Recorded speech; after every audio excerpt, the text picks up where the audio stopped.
Baik, terima kasih atas kesempatan yang telah diberikan kepada saya. Saya Febrianti Bano, mahasiswa Sosiologi Universitas Nusa Cendana Kupang, semester 6, kelas C. Di sini saya akan menjelaskan tentang peluang korupsi dalam penanganan COVID-19 di Nusa Tenggara Timur. Dan ini merupakan tugas dari mata kuliah Pendidikan Anti Korupsi. Baik. Pandemi COVID-19 yang melanda Indonesia sekarang dirasa semakin marak dengan peningkatan angka positif COVID-19 yang semakin hari semakin meningkat.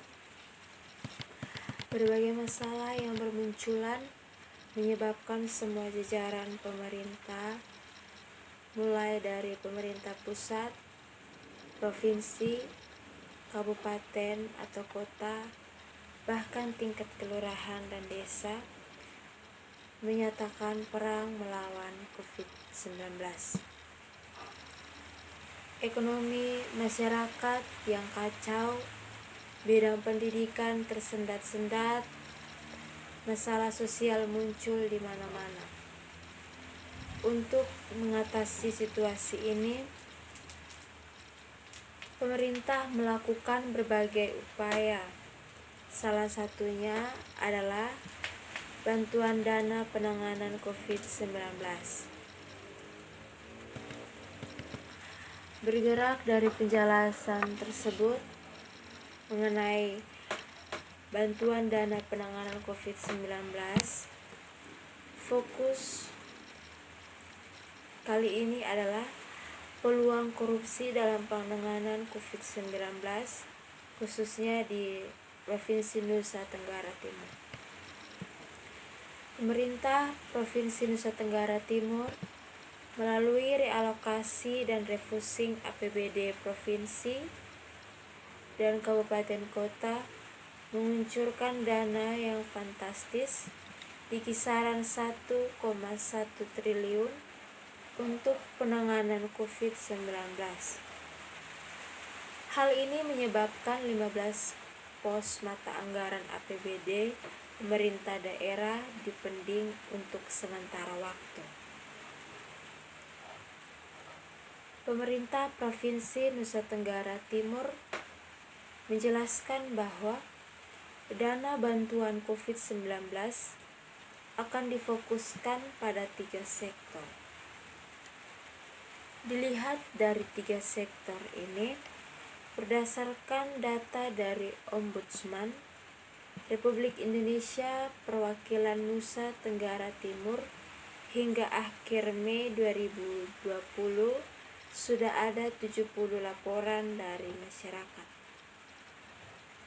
Laporan ini didominasi keluhan masyarakat mengenai jaring pengaman sosial atau JPS, yaitu sebanyak 55 laporan dengan rinciannya sebagai berikut: BST 26 laporan, BLT Dana Desa 20 laporan, Kartu Prakerja 3 laporan, PKH 2 laporan, BPNT 2 laporan, dan subsidi listrik 2 laporan.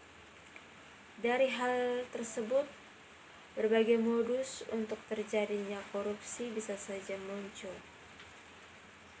Hal ini dilihat bahwa modus seperti data penerima fiktif, belanja fiktif, biaya pengobatan fiktif akan sangat mungkin terjadi karena lemahnya pengawasan dari masyarakat.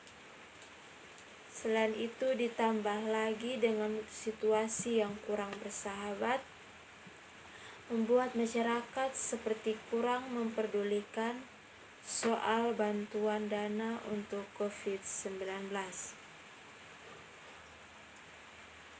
Perwakilan Nusa Tenggara Timur Ombudsman juga menjelaskan bahwa masyarakat mengeluh soal sasaran bantuan yang kurang tepat, seperti penerimaan bantuan, ada yang PNS, pengusaha, aparatur desa, honorer daerah, dan lain sebagainya.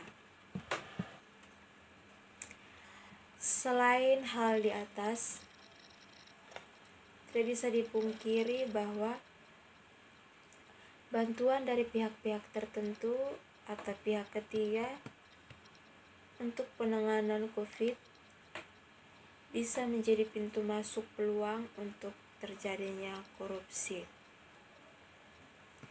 Misalnya soal kebocoran mendata dan memilih bantuan dari pihak ketiga yang langsung diberikan kepada pejabat tertentu.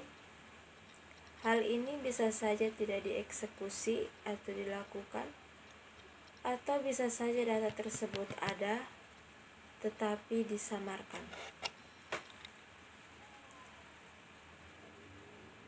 Masyarakat juga perlu untuk menghilangkan kebudayaan tertentu yang dianggap lazim atau sering dilakukan, yaitu seperti uang pelicin atau suap menyuap hanya agar dimasukkan datanya sebagai calon penerima bantuan dari pemerintah. Agar namanya masuk dalam penerima bantuan, maka mereka melakukan suap kepada pemerintah yang bertanggung jawab. Selain itu, dengan memperhatikan pola hidup masyarakat Nusa Tenggara Timur, para petugas diharapkan harus kompeten dan benar-benar tepat sasaran dalam pemberian bantuan, bukan hanya karena beberapa pihak, misalnya orang dekat, keluarga, dan lain sebagainya. Baik, sekian dari saya dan terima kasih.